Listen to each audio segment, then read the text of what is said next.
All right, team, let's discuss our priorities for the next shift. We have Mrs. Peterson in bed 4, still experiencing intermittent chest pain, though ECGs remain unremarkable. Dr. Evans wants continuous monitoring. Then there's Mr. Khan in bed 7, whose blood glucose levels are fluctuating wildly despite insulin adjustments. He's quite anxious. And Mihira, the post-op patient in bed 2, Mr. Davies, needs frequent dressing changes due to persistent oozing.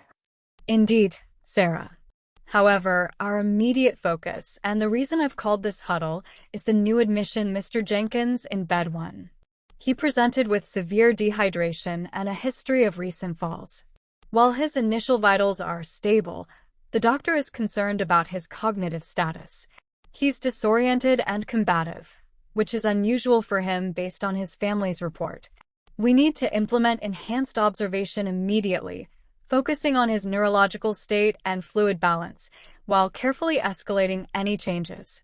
This takes precedence over all non-urgent tasks for the next hour to ensure his safety and gather accurate baseline data. So Mihira, prioritize Mr. Jenkins, then the others? Exactly. Once Mr. Jenkins is stabilized and thoroughly assessed, we can reevaluate the other patients. Remember, early intervention can prevent escalation.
I understand how worrying it can be when you feel short of breath, Mihira.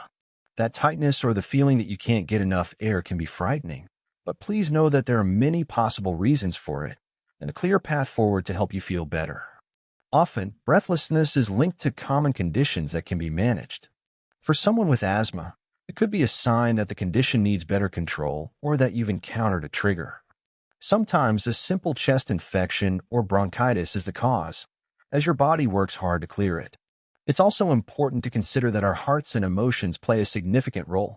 Our conditions can sometimes present this way, and powerful feelings like anxiety or a panic attack can create very real physical sensations of breathlessness, making you feel trapped in a cycle of worry. Mihira, the most important step now is to see your doctor. They will listen carefully to your experience and examine you. Based on that conversation, they might recommend some simple tests, like a chest X-ray or a breathing test, to understand exactly what's happening inside your body. This isn't to cause alarm, but to find the precise cause. Once they know, they can guide you toward the most appropriate and effective treatment, whether that's adjusting an asthma plan, treating an infection, or exploring ways to manage anxiety.